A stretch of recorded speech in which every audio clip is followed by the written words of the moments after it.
Welcome back to my channel. তো তোমরা যেটা দেখতেই পাচ্ছ, আমি চিকেনটা ঢেলে নিচ্ছি পুরো প্যাকেট থেকে। তো আজকে একটা চিকেনের নিউ রেসিপি আমি ট্রাই করব। তো চলো দেখা যাক কেমন হয়েছে। একদম চিকেনের সাইজগুলো আমি মোটামুটি একটা করে নিয়ে এসেছি, একদম বেশি ছোটও না আবার বেশি বড়ও না, ঠিকঠাক মানে মাঝামাঝি যে সাইজটা হয় সেটা এই যে করে নিয়ে এসেছি। তো চলো এটাকে ধুয়ে নিই। ধুয়ে নেবার পর এটা যে কী দিয়ে বানাচ্ছি তোমরা দেখতে থাকো। যে মাংসটা ধুয়ে নিয়ে চলে এসেছি, তো এর মধ্যে আমি এই আদা বাটাটা দিয়ে দেবো, আর একটু দেবো এর মধ্যে রসুন, আর দেবো এই কালি মির্চের পাউডারটা।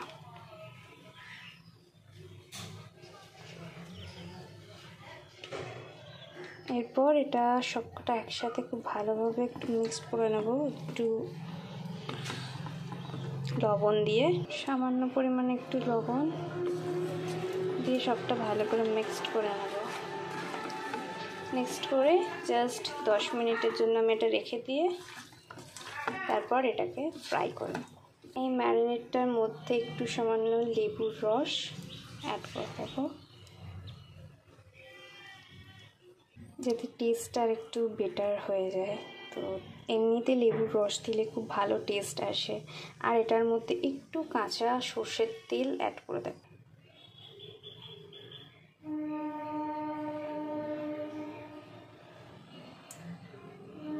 সামান্য ব্যাস, আর দেবো না, এইটুকু দিয়ে আরেকবার ভালো করে সবটা মিক্স করে নিয়ে 5 থেকে 10 মিনিটের জন্য রেখে দিয়ে ফ্রাই করে নেব। ততক্ষণের মধ্যে মোটামুটি একটু মশলাটা এই মাংসটার সাথে পুরোটা মেখে ভক্তের মশলার টেস্টটাও একটু ঢুকে যাবে। আর আমি ততক্ষণে একটু পেঁয়াজ যেগুলো লাগবে মশলাপাতি সেগুলো একটু কেটে নেব। তো ওখানে আমি পেঁয়াজগুলো এরকমভাবে কেটে নিয়েছি, যে সব অ্যাকচুয়ালি ছাড়িয়ে নিয়েছি আমি পেঁয়াজগুলো। আর এর মধ্যে লাগবে একটু সামান্য হাফ টমেটো, কারণ এইটা মাংসটা আমি 500 মতো আজকে রান্না করবো, তো 500-র জন্য হাফ টমেটো ঠিক আছে। কজ বেশি টমেটো দিলে আবার টক হয়ে যেতে পারে। কজ এরপরে আবার এর মধ্যে টক দই অ্যাড হবে, তার জন্য খুব সামান্য পরিমাণেই টমেটো দিচ্ছি। আর পেঁয়াজগুলো এরকম কাটা আছে, আর রসুন আদাটাও মাংসের মধ্যে ম্যারিনেট করা আছে, সো ওটা আর দিচ্ছি না। এই জিরেটা, এটা সাদা জিরে, তো এই জিরেটাও একটু কাঠকলায় জাস্ট ভেজে নিয়ে এটা কিছুটা ডাস্ট করে নেব।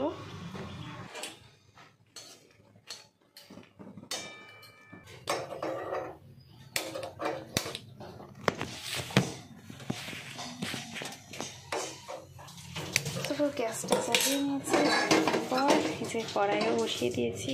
তো কড়াইটা গরম হয়ে গেছে, এর মধ্যে দিয়ে দেবো সর্ষের তেল আন্দাজ মতন।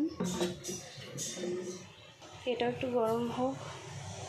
তেলটা গরম হয়ে গেছে, এর মধ্যে ওই কেটে রাখা পেঁয়াজগুলো সব ছেড়ে দেবো। এর মধ্যে টমেটোগুলো আমি দিয়ে দেবো। সবটা ভালো করে একটু হালকা ফ্রাই হয়ে গেলেই তুলে নেব সমস্তটা। পেঁয়াজ টমেটোটা দুটো একসাথে খুব হালকা ভেজে নিয়েছি, এরপর এটাকে তুলে নেব। তো এই পেঁয়াজ টমেটোর তেলটার মধ্যে আমি যে পেঁয়াজটা ভেজে পেস্ট করে নিয়েছি সেইটা আবার দিয়ে দেবো।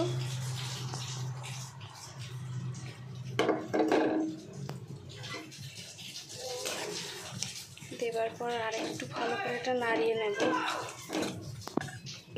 পেঁয়াজের পেস্টটার মধ্যে আমি মশলাটা, যেটা জিরে আর একটু শুকনো লঙ্কা, যেটা কাঠকলায় ভাজা ছিল সেটাই ডাস্ট করে নেওয়া, সেটা আমি এর মধ্যে অ্যাড করে দেবো পুরোটাই।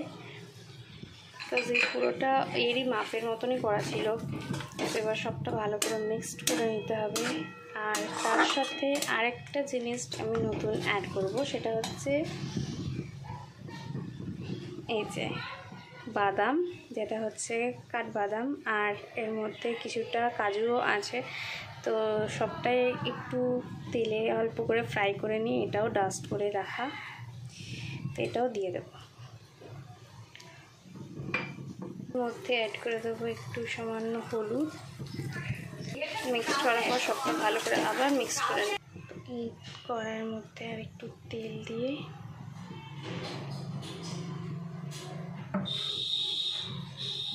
ম্যারিনেট করা চিকেনগুলো একটু ফ্রাই করে নেব। তেল গরম হয়ে গেছে, এর মধ্যে আমি মাংসগুলো দিয়ে দেব। মাংসগুলো মোটামুটি ভাজা হয়ে গেছে। তো এর মধ্যে যে মশলাটা কষিয়ে রাখা ছিল সেই মশলাটা আমি দিয়ে দেবো।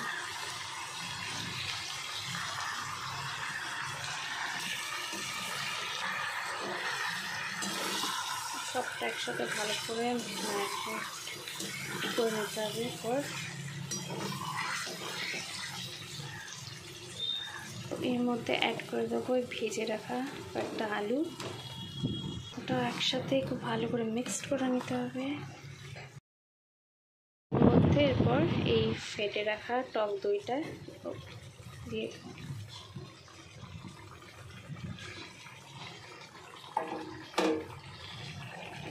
তোমাদের এটা একটা দেখানোর মতো আমি এটা করছি।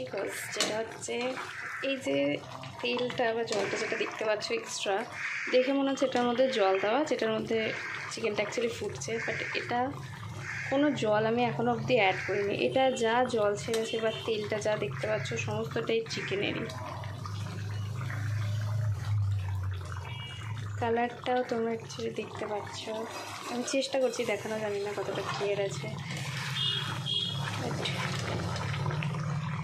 এইটা গ্রেভিটা একটু মরে গেলে, এই যে গ্রেভিটা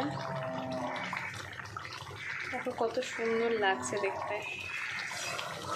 তো আমি নুন এর মধ্যে আর অ্যাড করিনি, যেহেতু আমি নুনটা চিকেনের মধ্যে দিয়ে রেখেছিলাম, তো সেখানে চিকেনটা অনেকটা নুন হয়ে গেছে।